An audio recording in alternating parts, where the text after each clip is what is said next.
주간의 첫날 이른 새벽에 막달라 사람 마리아가 무덤에 가서 보니 무덤 어귀를 막은 돌이 이미 옮겨져 있었다. 그래서 그 여자는 시몬 베드로와 예수께서 사랑하시던 그 다른 제자에게 달려가서 말하였다. 누가 주님을 무덤에서 가져갔습니다. 어디에 두었는지 모르겠습니다.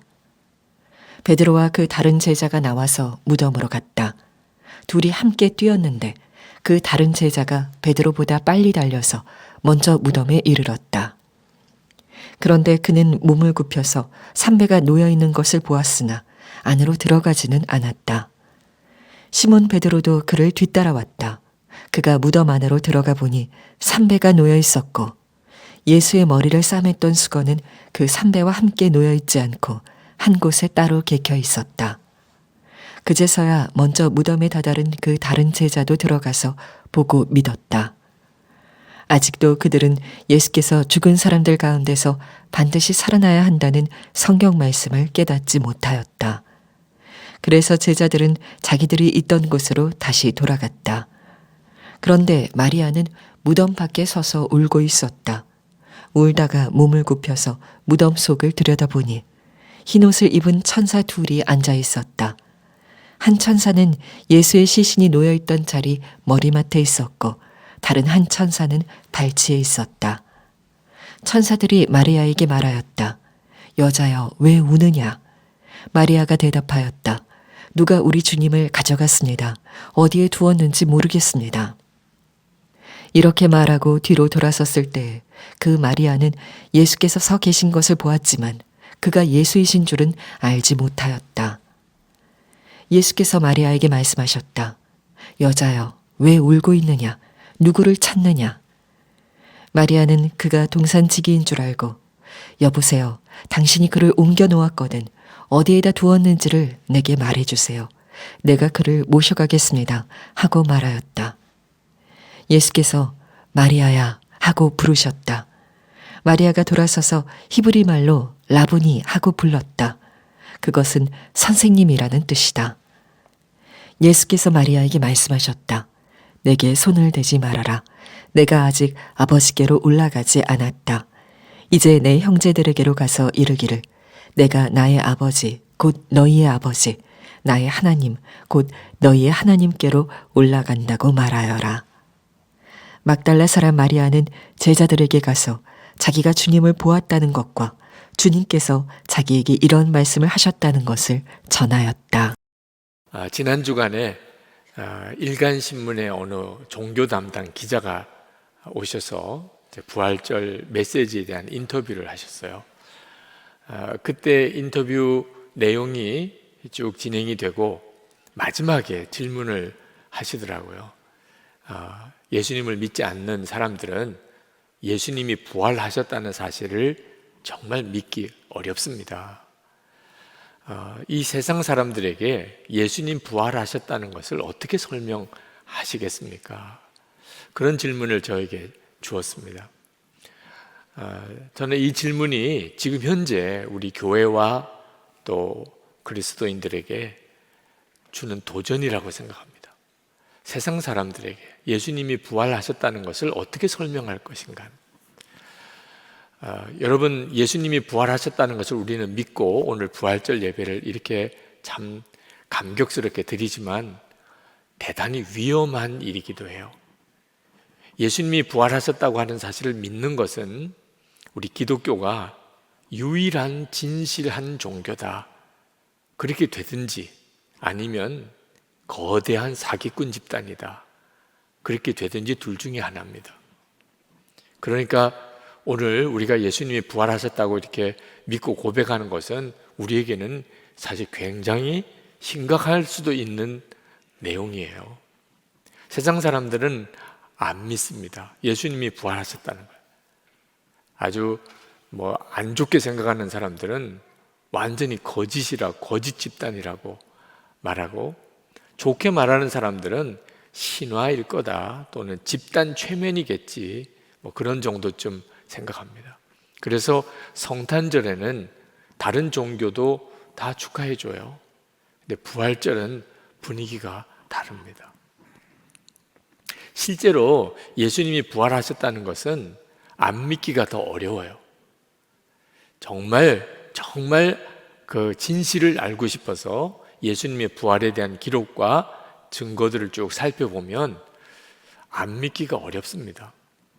첫 번째는 빈 무덤이에요. 올해 부활절 우리 교회 로비 장식의 컨셉이 빈 무덤입니다. 예수님의 시체가 없다는 거예요. 로마 군인들과 대제사장의 무리들이 어떻게 해서든지 예수님의 시체만 찾았다면 그때 벌써 교회는 끝났습니다. 두 번째는 초대교회 부흥이에요. 유대교, 로마, 그리고 헬라, 철학, 엄청난 세력입니다. 그 사이에서 그들이 다 초대교회, 초기 기독교를 다 말살시키려고 하는 때에 어떻게 살아남을 수 있었겠어요?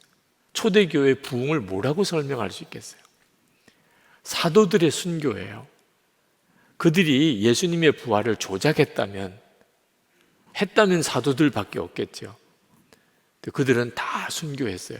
부활의 예수님을 전하는 일로 다 순교했습니다. 자기들이 만든 거짓말로 자기들이 순교할 수 있겠습니까? 또 하나가 증인들이 너무 많았어요. 고린도전서 15장 26절에 보면 예수님의 부활을 본 증인들이 동시에 본 사람은 500명이 넘는다고 그랬습니다. 그들이 고린도전서가 기록될 당시에 반 이상이나 살아 있었습니다. 예수님의 부활을 목격한 증인들이 그렇게 많은데 어떻게 거짓말로 예수님의 부활을 말할 수 있었겠냐는 겁니다. 또 하나가 부활의 첫 증인이 오늘 읽은 성경 본문에 나옵니다. 막달라 마리아예요. 그때 당시에 여성의 증언은 법정에서 효력이 없었습니다. 여자가 증언했다. 그건 법적인 효과가 없었어요. 그 정도의 시대입니다. 그런데 만약에 예수님의 부활을 아주 교묘하게 조작한 내용이었다면 이왕이면 예수님의 부활의 첫 증인을 남자로 기록했겠죠. 그것도 귀신 들렸던 여자. 막달라 마리아가 예수님의 부활의 첫 증인이라고 기록된 것 자체가 이건 누가 조작을 하면 이건 완전히 바보 같은 일이 되는 거죠. 자, 이처럼 예수님의 부활에 대한 증거는 부인하기가 어려울 만큼 너무나 분명하지만 실제로 예수님의 부활의 진짜 핵심은 예수님이 부활하셨다는 사실과 함께 예수님의 부활하신 예수님을 만났다는 거예요. 예수님이 부활하신 것을 만났기 때문에 예수님의 부활은 부활 신앙으로 이어집니다. 예수님 이제 부활 승천하시고 난 다음에 초기 기독교를 그 유대교와 로마가 말할 수 없이 핍박을 했습니다. 그들이 생각하기에는 전도자를, 부활을 전하는 자들을 잡아 가두고 죽이면 기독교는 없어질 거라고 생각했어요. 그런데 핍박하면 할수록 기독교인들을 잡아 가두고 죽이면 죽일수록 초대교회는 더 부흥하는 거예요. 초대교회의 부흥은 사도들이나 전도자들이 이루어낸 게 아닙니다. 예수 그리스도셨어요. 예수 그리스도께서 부활하신 주님이 초대교회를 부흥시키셨던 거예요. 만약에 역사책에 예수님의 부활을 기록했으면 그러면 세상 모든 사람들이 다 믿을 수 있었을 텐데 하는 질문도 있습니다. 실제로 예수님이 부활하시고 난 다음에 빌라도에게 찾아가서 나다 이렇게 한 번만 하셨다면, 그래서 빌라도가 기절했더라 뭐 이렇게만 됐다면 뭐 더 이상 예수님 부활에 대한 논란도 없었지 않았겠는가? 저는 그렇게 생각하지 않습니다. 예수님께서 헤롯 왕에게, 대제사장에게 찾아가서 혼을 내줬다. 만약 그랬다면 그러면 예수님의 부활 이야기는 권선징악의 그저 한 편의 복수극 만화 영화 같이 됐을 거예요. 완전히 수준이 다른 차원이 되어버립니다. 예수님을 십자가에 못 박아 죽인 장본인이 빌라도나 헤롯 왕이나 대제사장이 아니거든요. 저와 여러분의 온 인류의 죄로 인하여 예수님은 십자가에 죽으셨고, 그리고 부활하신 것은 예수님이 정말 그리스도라는 확증이고, 그리고 죄와 악과 마귀와 거짓이 완전히 꺾어졌다. 의와 그리고 선, 사랑, 그것의 진정한 승리, 죽음을 이기고 생명이 승리하는 것을 확정한 사건이 부활 사건이거든. 그러니까 예수님께서 굳이 빌라도에게, 헤롯 왕에게 찾아가서 뭐 복수하고 할 여지가 없는 거죠. 예수님의 이 부활을 정말 믿을 수 있는 것은 역사책에 기록된 기록 때문이 아닙니다. 여러분, 6.25 전쟁 70년 전에 있었던 이야기. 그런데도 벌써 그게 왜곡이냐, 진짜 사실은 뭐냐 논란이 많잖아요. 6.25 전쟁을 실제로 겪은 사람과, 그리고 한참 지난 지금 세대의 6.25 전쟁 사건 하나만 놓고도 얼마나 논란이 많아요. 무려 2000년 전 이야기입니다. 예수님이 십자가에 죽으시고 부활한 사건. 역사책에 기록이 되어 있어도 나는 안 믿어져. 틀림없이 그렇게 됩니다. 어떻게 해결되죠? 부활하신 예수님을 만날 때 해결돼요. 부활하신 예수님을 만나면 그걸 어떻게 부정할 수 있겠어요?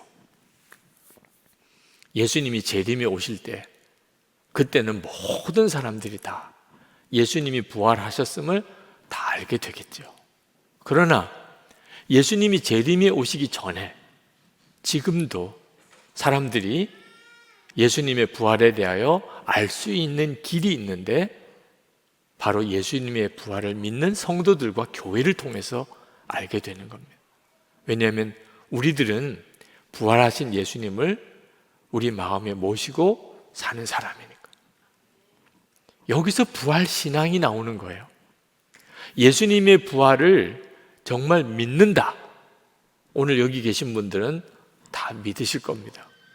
그러나 예수님의 부활을 믿는다고 그래서 그의 삶이 부활의 능력으로 사는 것은 아니에요.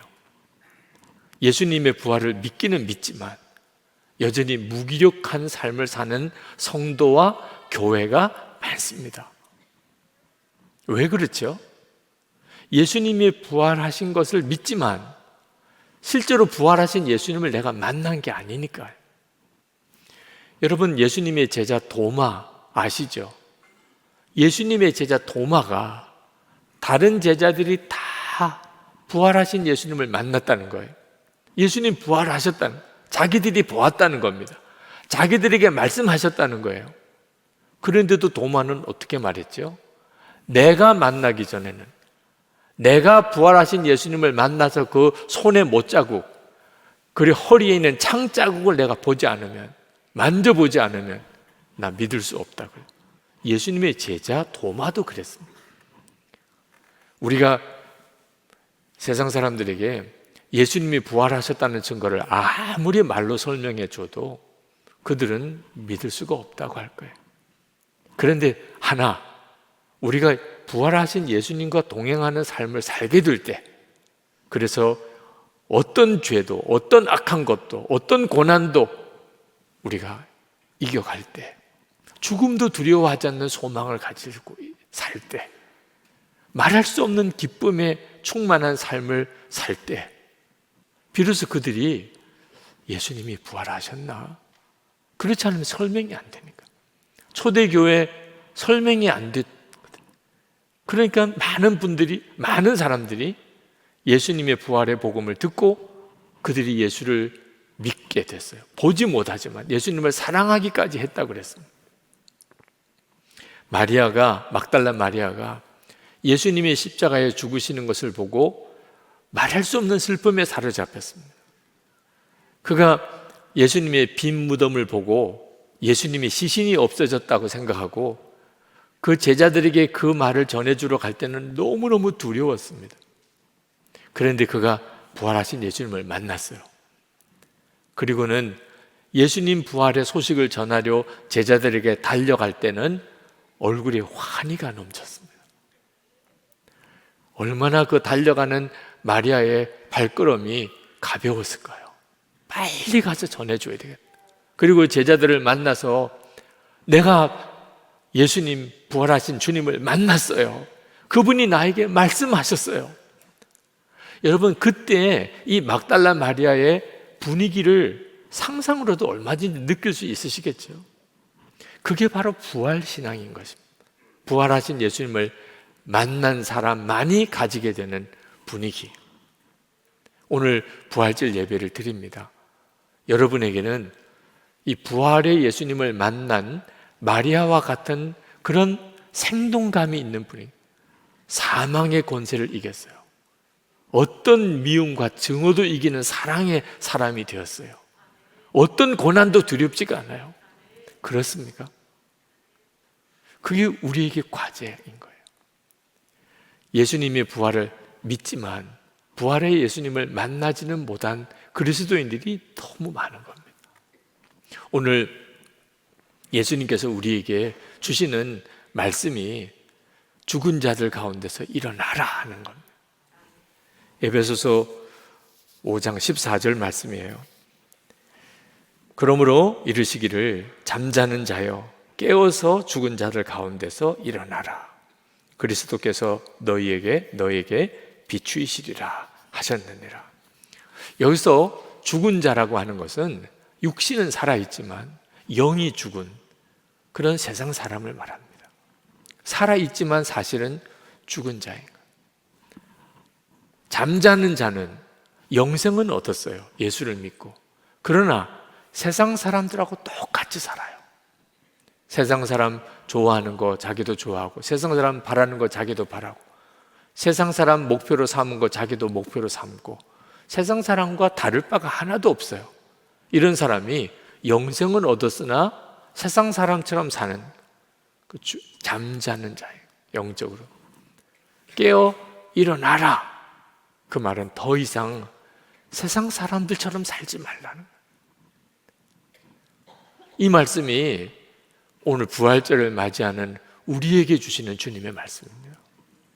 예수님의 부활을 믿는다고는 하지만 실제로는 부활하신 예수님을 만나지 못하면 그렇게 돼요.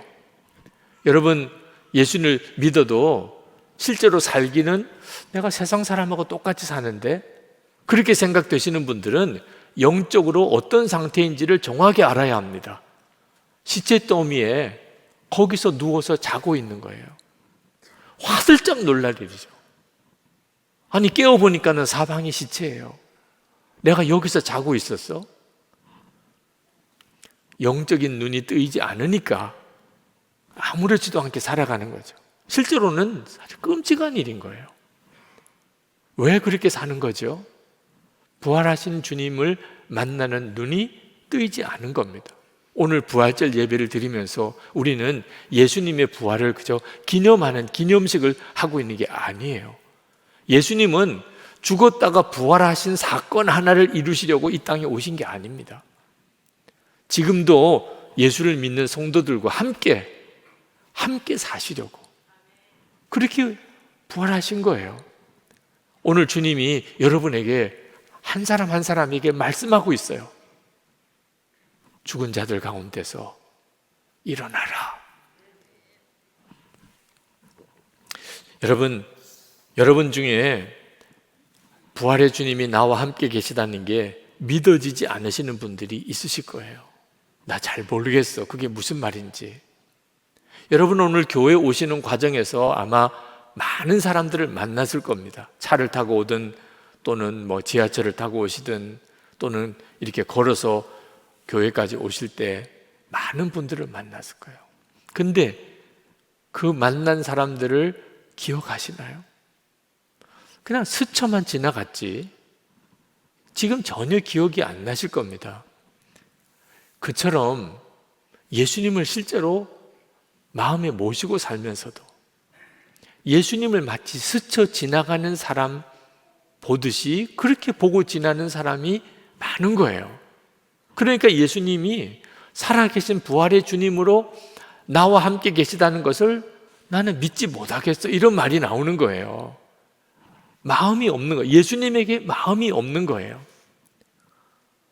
예수님에게 마음이 있는지 없는지는 시간 쓰는 거 보면 알아요. 돈 쓰는 거 보면 알아요. 여러분이 주로 어디다 시간 쓰는지, 여러분 돈을 어디다가 쓰는지 거기에 여러분의 마음이 가 있는 겁니다. 마음이 예수님께 있지 않으면 부활하신 주님이 여러분과 함께 계셔도 여러분은 전혀 주님이 같이 계신 것 자체를 모르고 살아요. 막달라 마리아가 예수님의 부활의 첫 증인이 된 것은 예수님에 대한 마음이 특별했기 때문입니다. 막달라 마리아는 예수님 무덤에 일찍 갔습니다. 예수님의 시체에 향유라도 발라드리려고. 부활하셨을 거라고는 전혀 생각도 못하고 있었죠. 근데 예수님이 시신이 무덤에 없는 것을 보았어요. 막 기절하는지 하듯이 놀랐죠. 그리고는 제자들에게 달려가서 예수님의 시신이 없다, 그 사실을 알렸습니다. 근데 그 말을 들은 제자들은 이 막달라 마리아의 말을 귀담아 듣지도 않았습니다. 전에 귀신 들렸던 여자가 이제 다시 제정신이 아닌가 보다, 예수님의 시신을 누가 가져갔겠어, 뭐 이렇게 반응했습니다. 그러나 베드로와 요한은 그래? 그리고는 이 두 제자만은 예수님의 무덤으로 달려와 보았어요. 예수님의 시신이 없는 거예요, 정말. 예수님을 쌌던 수의는 잘 개켜져 있고 머리를 쌌던 수건도 잘 개켜져 있고 무덤은 비어 있어요. 너무 기이하게 여겼어요. 예수님이 부활하셨나 봐, 그렇게 생각할 만도 한데 전혀 그 점에 대해서는 생각이 없었습니다. 이거 무슨 일이지? 그러고는 베드로와 요한이 다시 내려갔습니다. 막달라 마리아는 내려갈 수가 없었어요. 예수님을 포기할 수가 없었어요. 도대체 예수님의 시신이 어디 있는지 모르지만 그냥 갈 수가 없다니까요. 그래서 무덤 밖에서 그냥 울고 있었던 거예요. 그렇다고 자기가 뭘 할 수 있는 것도 없고 마음이 달랐던 겁니다. 예수님에 대한 마음이 막달라 마리아는 다른 제자들과도 또 달랐어요. 그래서 부활하신 예수님을 처음 만나는 증인이 된 겁니다. 여러분 중에 나는 예수님 정말 나와 함께 계신 거 모르겠어, 진짜 나와 같이 계시다고, 내 안에 계시다고, 그러신 분들은 정말 여러분의 마음을 한번 점검해 보세요. 예수 그리스도 그분을 향한 내 마음이 어느 정도인가? 듣기는 많이 들으셨잖아요. 예수님은 내 마음에 계시다. 그거 아니면 사실 오늘 이렇게 여러분이 교회 나오시고 예배 드리는 것도 설명이 안 됩니다. 그렇다면 만나야 하잖아요. 그냥 내 안에 계시겠지 이렇게만 하고 넘길 문제가 아니잖아요. 그죠? 그냥 적당히 넘길 문제가 따로 있지, 예수님이 내 안에 계시다, 이거보다 놀라운 일이 어디 있어요? 그 주님을 만나려고 여러분이 여러분의 삶의 우선순위를 드리는, 이거 해결되지 않으면 난 다른 것 못하겠어, 그런 간절함. 여러분이 정말 그렇게 주님을 찾으시면 반드시 여러분은 주님을 만나는 눈이 뜨입니다. 그걸 인격적으로 주님을 만난다고 하는 거예요. 나와 같이 계시구나. 제가 그 신문 기자와 인터뷰를 하면서 부활을 어떻게 믿으라고 하는가, 일반 사람들에게 어떻게 예수님의 부활을 믿으라고 할까, 제 안에 계십니다. 제가 다른 설명 드릴 것도 없이 예수님, 부활하신 주님은 제 안에 계십니다. 그렇게 대답은 드렸는데 그분은 시원하게 답이 아니신 것 같아요. 진감인가 그런 생각도 하시는 것 같아요. 물론 뭐 예의를 차리시니까 아 그러세요 이렇게 말씀을 했지만 제가 생각하기에도 뭐 이분이 그렇군요 이렇게 반응은 안 하시는 것 같더라고요. 마음이 답답했습니다. 제 안에 분명히 주님이 계신데 이걸 어떻게 사람들에게 전해줄 수 있을까? 어제 설교 준비 이제 마무리하면서 예배당에 내려와서 기도하려고 내려와서 이 강단에 있는 십자가를 보는데 아마 갑자기 뭐라고 설명이 안 되는 애통함이 터져 나오더라고요. 아마 제 마음속에 그 인터뷰한 다음에 계속해서 예수님을 증거하고 싶은데 분명히 나와 함께 계신데 사람들은 모르겠다 그래요. 예수님을 믿지 못하겠다 그래요. 저 자신이 너무 무능하게 느껴지더라고요. 너무 초라한 거예요. 내가 예수님의 증인이 어떻게 하면 될 수 있을까? 그런데 주님, 저는 아무것도 할 수가 없습니다. 제 마음속에는 주님 좀 더 강하게 역사해 주시면 어떨까요? 뭐 그런 마음도 있었습니다. 물이 포도주가 된다든지 오병이어의 기적이 일어난다든지 그러면 와 정말 예수님이 당신과 함께 계시군요. 그럴 수 있지 않을까 이런 생각도 들더라고요. 저 자신의 무기력함, 너무 답답함이 정말 말할 수 없이 저를 애통하게 했어요. 그러나 그때 제 마음에 확 그런 느낌이 오더라고요. 진짜 기적은 물이 뭐 포도주가 되거나 오병이의 기적이 일어나거나 그런 게 아니잖아. 예수님이 내 마음에 계시면 그게 진짜 기적이지. 주님의 뜻이라면 지금도 오병이의 기적은 일어나고 물이 포도주가 되는 역사도 일어납니다. 선교지에서 사역하시는 분들 간증을 들어보면 정말 놀라운 일들이 지금도 일어나요. 주님이 그렇게 하시기를 원하시면 얼마든지 일어나죠. 그러나 그런 기적보다 더 큰 기적이 주님이 너무나 분명히 제 안에 계신데 주님, 뭐가 느껴지지 않아도 아무것도 보이지 않는 것 같아도 저는 예수님께서 지금도 저와 함께 계십니다. 증거할 겁니다. 그렇게 정말 눈물로 고백했어요. 주님, 저는 주님 앞에 갈 때까지 부활의 주님은 지금 우리와 같이 계십니다. 증거할 겁니다. 그리고 일어나는데 그때 그 애통하며 간절했던 그 눈물의 기도가 그게 주님의 역사인 것, 그게 다 깨달아지더라고요. 주님의 역사였구나. 주님이 아니시면 그 자체도 설명이 안 되잖아요. 충분합니다, 주님. 여러분, 지금 여러분 안에 계신 예수님, 여러분이 그 주님을 만나는 눈이 열리는 것은 정말 한순간에 되는 일이에요. 여러분은 이따금 그런 생각 하실 거예요. 부활의 주님이 나와 함께 계시다면 내 삶에 무슨 엄청난 기적이 좀 일어나야 되잖아. 그러면 내가 믿겠어. 근데 여러분, 진짜 기적이 뭐예요? 정말 여러분에게 일어날 가장 놀라운 기적이 뭐냐 말입니다. 우리 안에 계시는 부활의 주님이 그 엄청나고 놀라운 기적을 지금도 행하고 계세요. 죽은 자가 영생을 얻어 생명을 얻어 구원받는 역사. 여러분, 이거는요 육신이 죽은 자가 산 것과 비교가 안 되는 기적이에요. 그 기적이 지금도 일어나고 있잖아요. 죄의 종로도 하던 사람이 이제는 성령의 열매를 맺는 사람이 돼요. 이건 엄청난 일이잖아요. 죄가 승리하는 것 같고 악한 자가 승리하는 것 같고 죽음의 권세를 가지고 마귀가 세상을 지배하는 것 같은 세상 가운데서 예수님과 동행하는 삶을 사는 이들이 일어나고 있는 것. 여러분, 죽음도 두려워하지 않고 부활의 소망을 가지는 성도들을 임종 현장에서 얼마나 많이 보는지 모릅니다.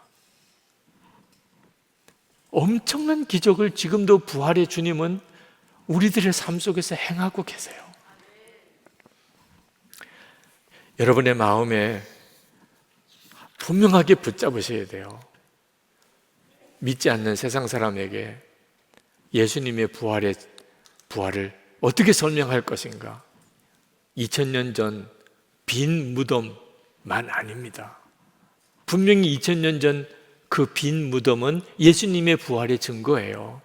그러나 가장 확실한 증거는 지금도 내 안에 계신 부활의 주님이에요. 세상 사람들 앞에 우리가 뭐라고 예수님의 부활에 대해서 설명할 겁니까? 여러분은 그들에게 뭐라고 설명할 거예요? 부활의 주님이 지금 제 안에 계십니다. 저와 같이 계세요. 처음에는 아마 무슨 말인가 하겠죠. 그러면서 여러분의 삶의 증거가 나타나는 것을 주목하게 될 겁니다. 죽은 자들 가운데 일어나라. 더 이상 영원한 멸망으로 가는 세상 사람들 속에 잠자는 자처럼 살지 말고 이제는 부활의 주님을 주목하고 믿고 그 주님을 따라 살라. 오늘 부활주일에 주님이 여러분에게 주시는 그 메시지를 붙잡고 생명의 주, 부활의 주, 주님 바라보는 눈을 뜨시기를 축복합니다.